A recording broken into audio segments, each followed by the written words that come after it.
Darwin called this the craterized district because it was it looked like it was just a series of craters, which it was. And he deduced that, in fact, the flows coming from these volcanoes here all the way down to the beach connected with the lava flows out of that volcano and turned that into, instead of an island, just another part of the larger island. And that's how volcanic islands are formed. Hawaiian chain, the Galapagos chain, and so on. But that wasn't quite clear back in 1835 when he was here. And he had on the ship a copy of his mentor's book, Principles of Geology by Charles Lyell, in which he basically went around the world verifying a lot of Lyell's theories about island formation and that sort of thing. You know how I get rid of this? Oh, there. Looking kind of weird there. Like there's his, we actually have his notebooks, and that's called Cerro Brujo. And so we basically took the notebooks with us, and he made little sort of maps of it. And he also deduced correctly that little, it's called Kicker Rock. It's a place where fishermen go out and scuba divers. But he deduced correctly that was a former volcanic plug, now worn away and never did connect to the mainland because it's too far out. But that's featured in his Journal of the Galapagos, Journal of the Voyage of the Beagle, and there it is up close. Now, interestingly, the most famous part of the Galapagos we've all heard about is the famous tortoises. And you can tell the different tortoises, which islands they're from, based on the carapace, or the shell. From Espanola, that has a very high-rising shell here because the cactus fruit are fairly high up.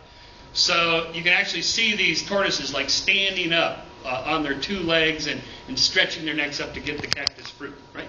And others, they don't have that kind of shell. They have a different kind of shell. Anyway, Darwin had noticed, I won't read many slides here, but Darwin had noted in his notes that of this phenomenon. He said, "I have not as yet noticed by far the most remarkable feature in the natural history of this archipelago. It is that the different islands, to a considerable extent, are inhabited by a different set of beings.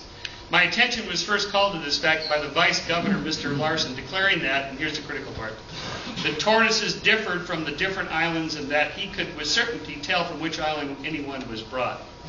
Okay, if you're an evolutionist, if you've already converted to the theory of evolution, then that's a critical kind of data to collect, because the theory of how islands get populated is that a single species, a single member of a species, or maybe a couple or a pregnant female or something, gets out there and gets things started in a new population, which then radiates out to the different islands. So this is called, and it becomes a little bit different on each island. So this is called adaptive radiation. Darwin didn't keep track of which islands the different tortoises he collected on the Voyage of the Beagle. In fact, they collected so many tortoises mainly to eat them, because you store them in the bowels of the ship and you don't have to feed them, and they just sit there and it's fresh meat until you kill them. And so basically Darwin had all this data right there in front of him on the ship on the way home to deduce correctly adaptive radiation as a piece of evidence for the theory of evolution, and instead they ate the data.